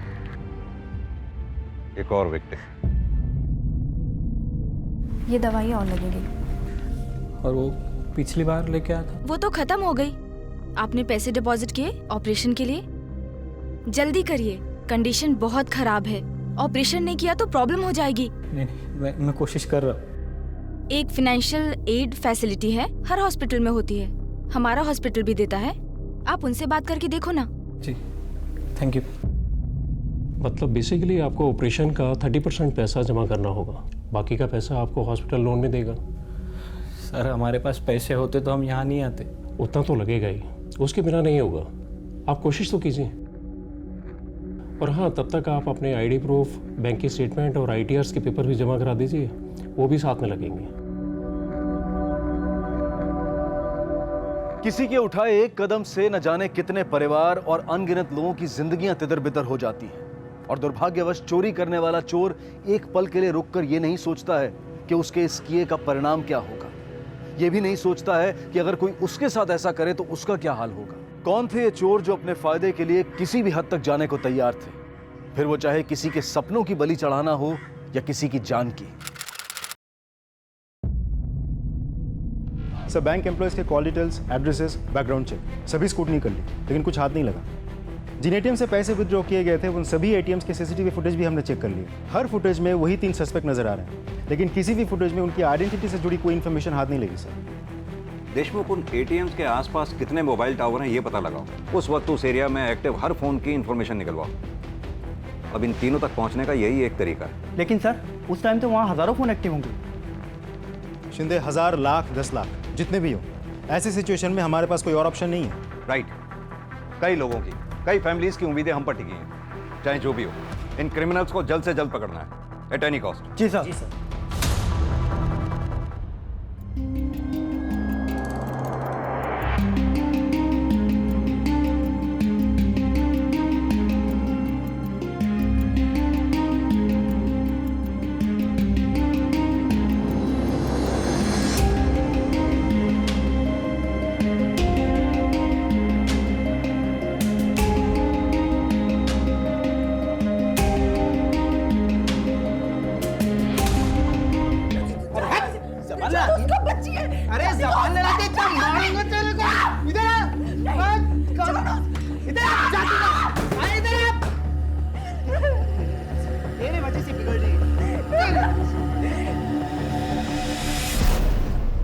क्या है, दिखता नहीं क्या?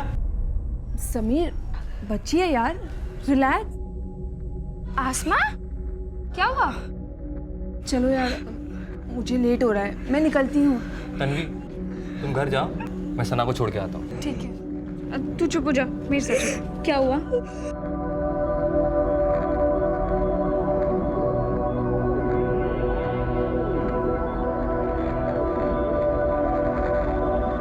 मुझे घर जाना है, अम्मी अकेली है, अम्मी को जरूरत है।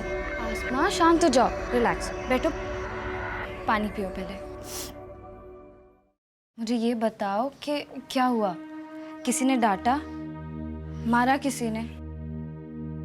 अब्बू ने अम्मी को मारा? आसमा, अगर ऐसा है तो तुम और अम्मी पुलिस को जाके सब कुछ बताती क्यों नहीं? बताया था एक बार, अब्बू छुट के घर वापस आए तो उन्होंने अम्मी को और मारा। अब आसमा, मैं हेल्प करूंगी तुम्हारी और तुम्हारी अम्मी की। बताओ मुझे। अब पुलिस के पास नहीं जाएंगे, अब हम यहाँ से भाग जाएंगे। लेकिन अम्मी ने जो पैसे छिपा कर रखे थे वो तन्वी बेटा, खाना लगाओ भाई, कितना टाइम हो गया? जी अब्बू। जल्दी। अब मैं चलती हूँ। क्या गिरा भाई? कुछ नहीं अब्बू, वो बस।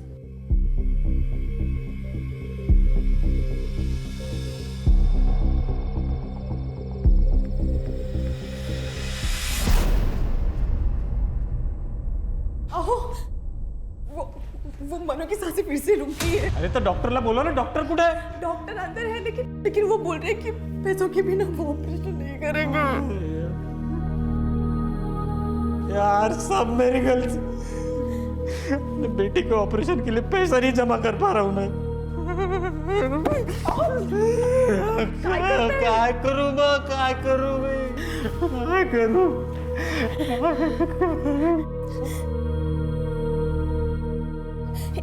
एक मिनट, ये कंगन ले लो और इसे बेच दो। आरती, ये तेरे आई के कंगन है, लेकिन मनु की जान से तो ज्यादा कीमती नहीं है ना। इसे जो भी मिलेगा देके बाकी का लोन लेंगे।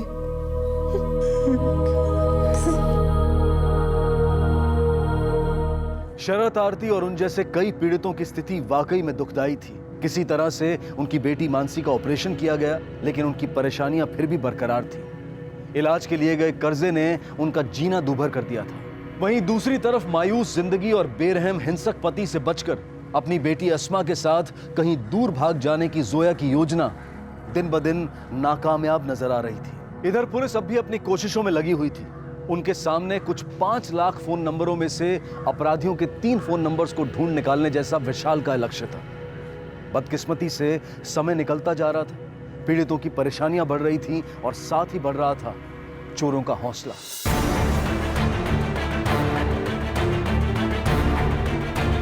सर इधर ही काम करता हूँ, यही ऑफिस है मेरा।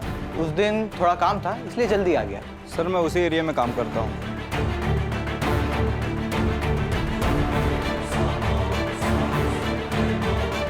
Hello. Hello, good morning. Good morning. मैं लेट तो नहीं हुई? नहीं बिल्कुल नहीं। चेक ये करना है टू। अरे गोल्ड रिंग, वाह, बर्थडे? नहीं। क्या बात है तन्वी, लॉटरी लगी है क्या? कभी नए कपड़े, कभी नई रिंग। कुछ भी। अरे ये पुलिस में क्या कर रही है?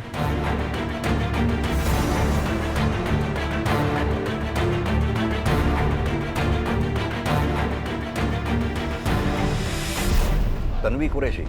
सर इस तन्वी कुरैशी की सारी इन्फॉर्मेशन निकलवाई मैंने। भाई और बाप के साथ रहती है, मलाड वेस्ट के एक मोबाइल शॉप में काम करती है, सैलरी करीब 18,000 रुपये, लेकिन खर्चे बहुत ज़्यादा है, इसीलिए डाउट गया इस पर। रॉबरी के बाद से ही रोज़ नए कपड़े, नया मोबाइल फ़ोन।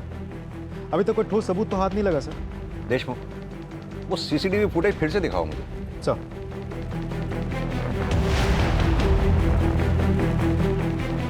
ये देखिए सर, कदकाठी तो बिल्कुल वैसी ही हो भी सकती है। एक पॉज करना, थोड़ा पीछे लेना। ये जूम करो। ये लड़की जिस फोन पे बात कर रही है, ये कुछ पुराने मॉडल का नहीं लगता? ऐसे मॉडल आजकल दिखाई नहीं देते। पता करो इस तरह के फोन कहाँ बिकते हैं, ट्रैक डाउन करो, खासकर इस एरिया में। बताइए, हम लोग को बात करने दीजिए ना। मैम, हमें हमारा पैसा दिला दीजिए, कुछ नहीं चाहिए हमें कुछ नहीं चाहिए, हमको हमारा पैसा चाहिए। अरे कसम से आप भी कैसे, हम लोग को बात का हमें हमारा पैसा चाहिए। रजिस्टर है, सबको मिल जाएगा। आप लोग सर, आपने बोला था कुछ हो जाएगा सर। मैम ऐसे नहीं होता है। एक मिनट शांत हो जाइए, आप लोग शांत हो जाइए प्लीज। हम आपका ही केस फॉलो कर रहे हैं, पुलिस अपना काम कर रही है, थोड़ा समय दीजिए, देखते हैं हम क्या कर पाते हैं। And please cooperate with us. Sir लेकिन कब तक मिलेंगे हमारे पैसे सर? लोगों से कर्जा लेके फंस चुके हैं हम लोग। Sir please, I request you sir, please हमारा पैसा वापस दिला दीजिए। और सर वो बैंक वाले बोलते हैं इंश्योरेंस से पैसे मिल जाएंगे, लेकिन अभी तक कुछ नहीं हुआ, ना कुछ होता दिखाई दे रहा है सर। हम लोग तंग आ चुके हैं, हमें बस हमारा पैसा दिला दीजिए और कुछ नहीं चाहिए। शांत तो हो जाइए। आप लोगों के ऊपर क्या गुजर रही है हमें खबर है इस चीज की, लेकिन पुलिस भी हाथ पे हाथ रख के तो नहीं बैठी ना।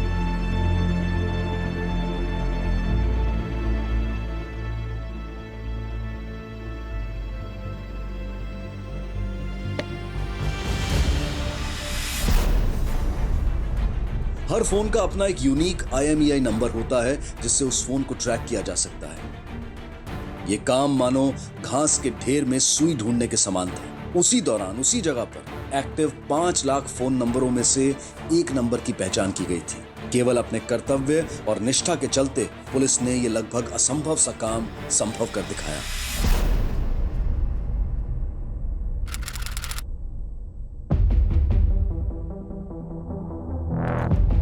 सर, इंटरनेट के जरिए मैंने कुछ लोकल सेलर से पूछताछ की। उस मोबाइल का पर्टिकुलर मॉडल तो आउट ऑफ सर्कुलेशन है, लेकिन कांदिवली लिस्ट में एक जगह है, कुछ सेलर्स है जो पुराने हैंडसेट बेचते हैं, लेकिन उनमें से किसी ने भी ये मोबाइल नहीं बेचा सर। वो बुरखे वाली लड़की जिस फ़ोन पे बात कर रही थी उसका IMEI नंबर हमने ऑब्टेन कर लिया है। Good job Shinde. Thank you sir.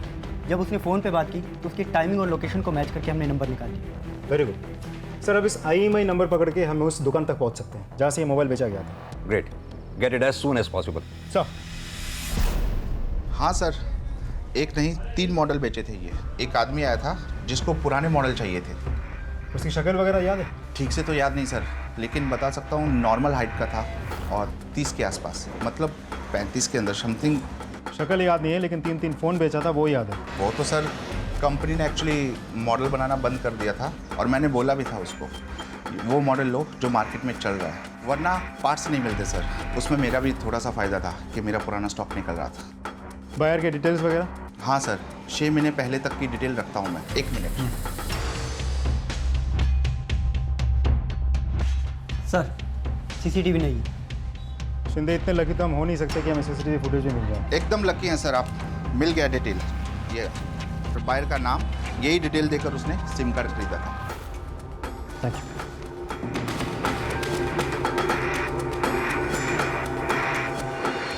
Sir, 2 SIM cards जाली डॉक्यूमेंट्स के थ्रू बनवाए गए थे, फेक नामों पर। Damn it. तीसरे की इन्फॉर्मेशन सही है सर, मैं दिखा रहा हूँ।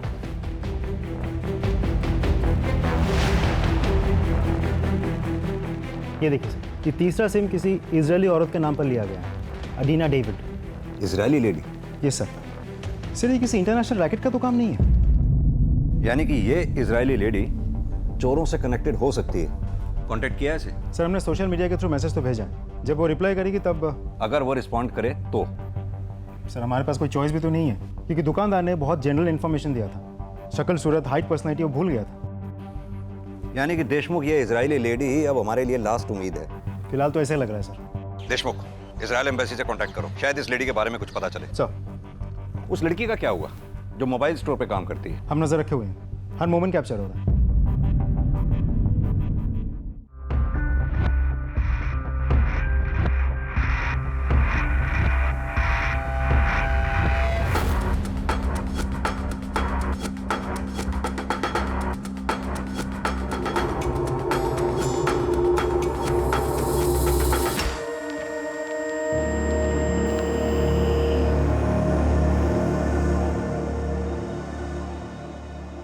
और कोई चारा नहीं आसमा। दर्द होगा लेकिन इतना नहीं जितना तेरे अब्बू के पीटने से होता है। जैसे तैसे करके वो पैसे इकट्ठा किए थे, तेरे अब्बू से छुपाए। फिर से नहीं होगा आसमा, फिर से नहीं होगा। वैसे भी एक न एक दिन तेरे अब्बू ने हमारी जान तो ले ही ले ली। मैं नहीं चाहती कि मुझे कुछ हो और तू अकेली रह जाए। मुझे नहीं पता मेरे मरने के बाद वो आदमी तेरे साथ क्या करेगा।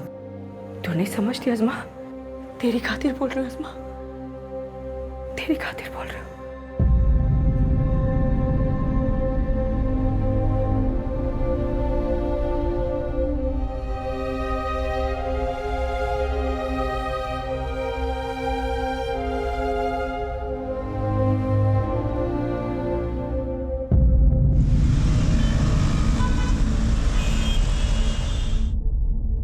क्या? और नहीं तो क्या? अरे नुक्कड़ पे ही तो था मैं, अपने आंखों से देखा मैंने। क्या हुआ अब्बू? क्या हुआ भाईजान? अरे एम्बुलेंस आई है, वो करीम की बीवी और बेटी खुदकुशी करने की कोशिश की दोनों ने। क्या? हाँ चलो अब्बू।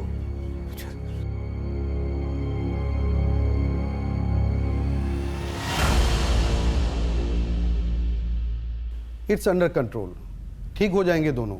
लकीली सही टाइम पर ये घर पहुंच गए थे, वरना कुछ भी हो सकता था सर। नए पुराने काफी घाव है उनके शरीर।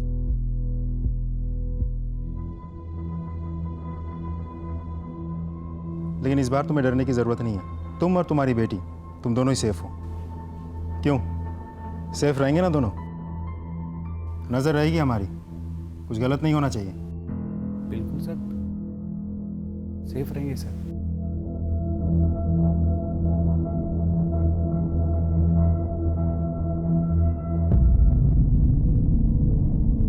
शुक्र है कि एक भयानक आपदा टली और किसी तरह से मां बेटी की जान बच पाई।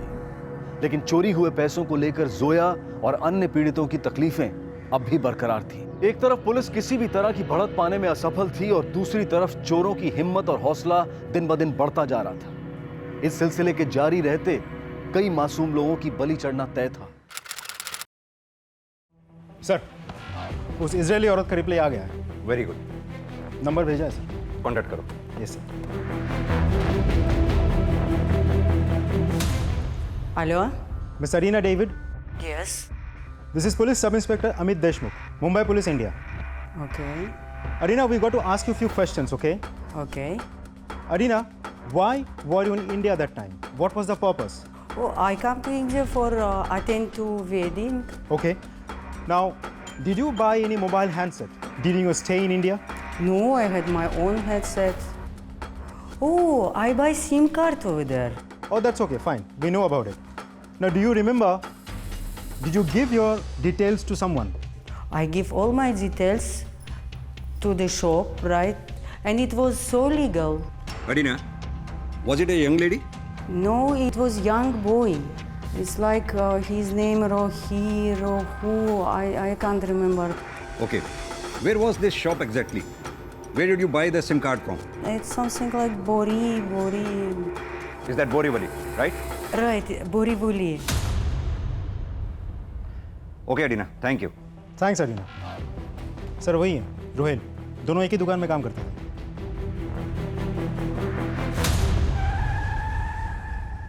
तन्वी कुरैशी और रोहेल शेख कहाँ है दोनों? सर तन्वी तो आज छुट्टी पे है और रोहेल आज काम पे नहीं आया, बोल रहा था तबीयत खराब है। एड्रेस दो। Okay sir. शिंदे, तन्वी पे कौन नजर रख रहा है? कांस्टेबल कामले सर। फोन लगाओ।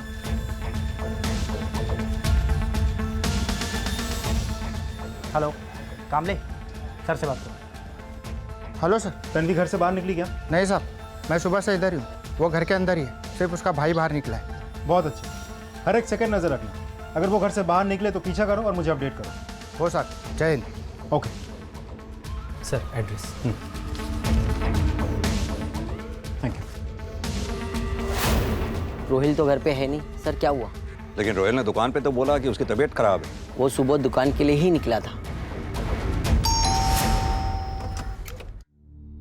कुरैशी साहब। जी सर। साहब, आप यहाँ क्या बात है? ये बात तो आप अपनी बेटी तन्वी से पूछिए। रोहेल कहाँ है? रोहिल, मुझे कैसे पता रोहिल? झूठ मत बोलो तन्वी, हमने सीसीटीवी फुटेज में तुम तीनों को एटीएम से पैसे चुराते हुए देखा है, तुम और रोहिल। तीसरा कौन था तुम्हारे साथ? एटीएम, कोई मिसअंडरस्टैंडिंग होगी। तन्वी, कोई मिसअंडरस्टैंडिंग नहीं है। हम तुम पर नजर रख रहे थे। तुम्हारी सैलरी इतनी कम, फिर भी रोज नए कपड़े, नया फोन, कहाँ से लाते हो इतने पैसे? चोरी करती हो क्या? तन्वी, क्या कह रहे साहब?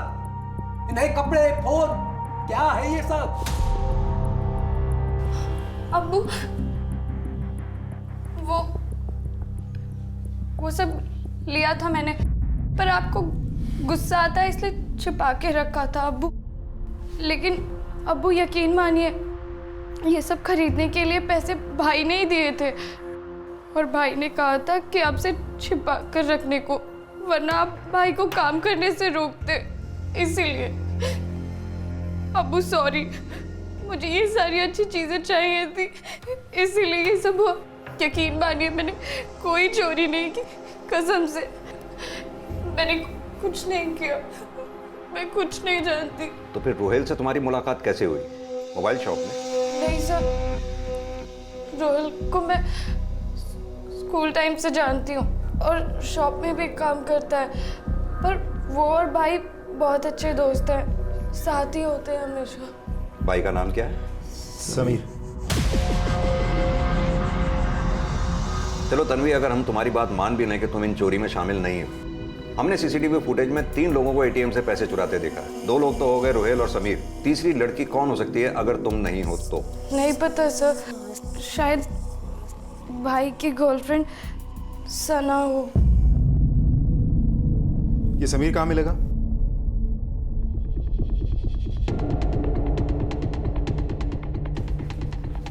यही एटीएम को टारगेट करते हैं, क्या कहते हो? और सीसीटीवी का हम कुछ नहीं कर सकते, लास्ट टाइम की तरह रिस्क लेना पड़ेगा। लेकिन एक बात है, जहाँ ज़्यादा रिस्क वहाँ ज़्यादा फायदा।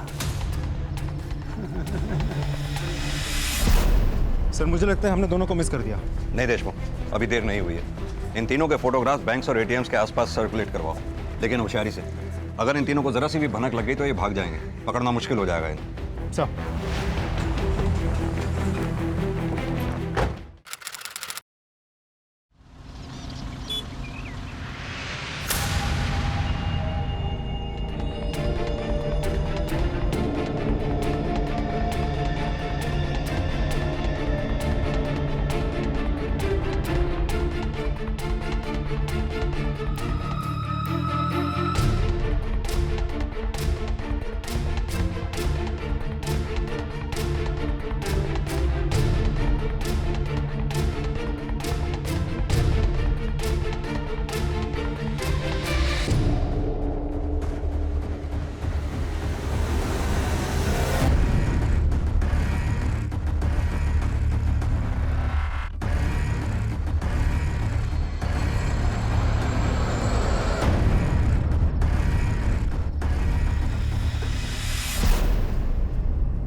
सर, हम लोग डिसेंट फैमिली से सर, जॉब करते हैं। ये चोरी वगैरह तो सर, हम लोग तो पहली बार गए थे वहाँ। रोहिल को पैसे विड्रॉ करने थे, देखा तो वो छोटा मशीन जो अटैचमेंट निकल के अपने आप हाथ में आ गया। फिर सर हम लोग तो।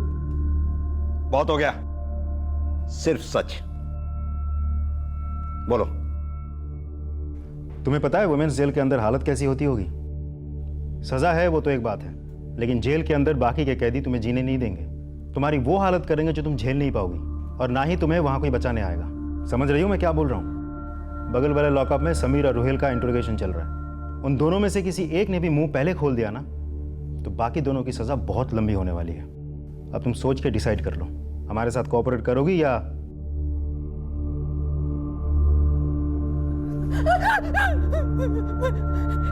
21 लाख निकाला था हम लोगों ने सर। इस बार और निकालने का प्लान था सर। सर मैंने अभी आपको सब कुछ सच बता दिया सर। प्लीज प्लीज छोड़ दीजिए सर, प्लीज। ठीक है, मत बोलो। शिंदे, जूही से कहो कि सना की इतनी खाल उधेड़े कि वो अपने आप ही। जी सर। नहीं सर, सर प्लीज सर, सना को छोड़ दो सर, चोरी हमने की। चुप। सर चोरी हमने की है, लेकिन प्लान हमारा नहीं था, फरहान का था। यस सर, वही मास्टरमाइंड है, फरहान अहमद। सर हम लोग साथ में ही पढ़ते थे, वो हमेशा से ही पढ़ाई में आगे था, इंजीनियरिंग भी की, लेकिन जॉब नहीं मिला, फ्रस्ट्रेटेड था सर। लेकिन कुछ टाइम बाद सब कुछ बदल गया, गाड़ी, घर, अचानक से पैसा आ गया उसके पास। अरे वो बटला कहाँ है, बटला? अरे वो मुझे कल ही मिला था। भाई उसकी शादी होने वाली है अब। अरे क्या बात कर रहा है? सीरियसली यार? ये देख कितना हुआ। बिल आ गया। गाइस, ये ट्रीट मेरी तरफ से है।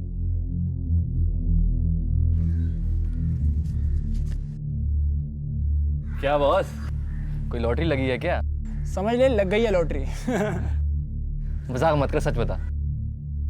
तुम लोगों की भी लग सकती है। दम चाहिए, लेकिन रिस्क लेना पड़ेगा। रिस्क लोगे तो फायदा होगा, नहीं तो बैठे रहो ऐसे ही। या कीप द चेंज।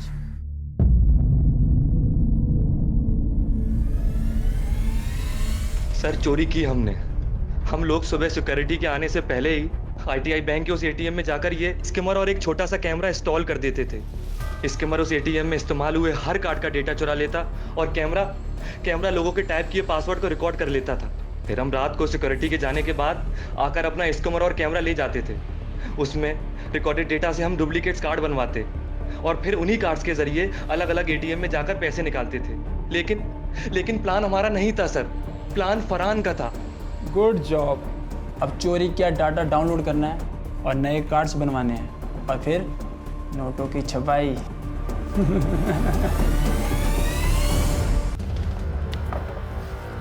दूसरों की जिंदगियां बर्बाद करके गाड़ी और फ्लैट खरीदोगे?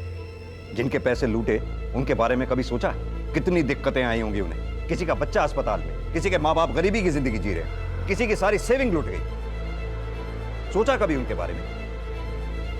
सर, ये फरहान के बारे में सारी डिटेल बताओ। बोलो। सर फरहान अहमद का कुछ पता नहीं चल रहा है, कहाँ गायब हो गया वो? ये स्किमर्स वगैरह अरेंज करना, इतनी प्लानिंग करना कोई आसान काम नहीं है। ये कोई छोटा मोटा क्रिमिनल नहीं, पहुंचा हुआ क्रिमिनल होगा। ये रोयल समीर सना उसके प्यादे हैं। असली रैकेट काफी बड़ा है। चलो सब। पुलिस का मानना बिल्कुल सही था। इस सारे रैकेट का सरगना फरहान अहमद आज भी फरार है, आजाद घूम रहा है। सूत्रों के अनुसार वो कहीं विदेश में छिपा हुआ है और ये केस अब भी अदालत में जारी है। इस बीच इस केस के शिकार पीड़ितों को अपने खोए हुए पैसे बैंक में जमा राशि पर मौजूद बीमे के कारण धीरे धीरे वापस मिले और आखिरकार जोया अपनी बेटी समेत अपने क्रूर पति से अलग होने की हिम्मत जुटा पाई। मैं ना अपना काम खत्म करके तुम्हें लेने आऊंगी, ठीक है? अच्छे से जाना। पुलिस के हस्तक्षेप के कारण जोया और अस्मा आज एक सुरक्षित जीवन जी रहे हैं। बाय। उन्हें मजबूर होकर शहर छोड़कर नहीं भागना पड़ा। शरत और आरती अपने बीते हुए कठिन वक्त को पीछे छोड़कर अपनी बेटी के साथ एक सुखमय जीवन व्यतीत कर रहे हैं। अपराधियों ने काफी होशियारी से एक पेचीदा प्लान बनाया और उसे बखूबी अंजाम भी दिया, लेकिन एक सत्य को नजरअंदाज कर बैठे जो कि अमिट है, अविवादित है, अजय है कि न्याय और अन्याय की जंग में जीत हमेशा न्याय की होती है। अपराध कानून को नहीं बल्कि आखिर में खुद अपराधी को ही खत्म कर देता है। बहरहाल सावधानी बरतना हम सबकी जिम्मेदारी है और अपराध को मिटाना सिर्फ कानून व्यवस्था का ही नहीं बल्कि हमारा भी उत्तरदायित्व है। इन अपराधियों के इरादों को नाकाम करना हमारी जिम्मेदारी भी है। अपने क्रेडिट कार्ड या डेबिट कार्ड का इस्तेमाल करते समय कुछ सावधानियां बरतनी बेहद जरूरी है। एटीएम के आसपास नजर घुमाएं। अगर उसके पास रोशनी ना हो, उसकी रखवाली करने के लिए कोई गार्ड तैनात ना हो या फिर एटीएम किसी सुनसान जगह पर हो तो उसका इस्तेमाल ना ही करें तो बेहतर है। कभी कभी एटीएम में कीपैड के ऊपर या उसके आसपास एक छोटा सा कैमरा छिपाया जाता है जो आपके द्वारा डायल किए गए पासवर्ड या पिन नंबर को रिकॉर्ड कर लेता है। इसलिए हमेशा पासवर्ड या पिन का इस्तेमाल करते समय अपने दूसरे हाथ से उंगलियों को और कीपैड को ढक लें। इस एपिसोड में दिखाई गई सावधानियों को ना भूलें और उन्हें अपनी रोजमर्रा की जिंदगी में लागू करें ताकि फिर से कोई इस तरह के अपराध का शिकार न बन पाए। इसी विचार के साथ अब मैं अनूप सोनी आपसे विदा लेता हूं। फिर मुलाकात होगी अगले एपिसोड में एक और चौंका देने वाले केस के साथ। तब तक अपना और अपने परिवार का ख्याल रखें और देखते रहें क्राइम पेट्रोल सिटी क्राइम्स। सबक एक को, सीख हम सबको। जय हिंद। क्राइम पेट्रोल के और भी दिलचस्प कहानी देखने के लिए हमारे चैनल को सब्सक्राइब करें और बेल आइकॉन दबाना न भूलें।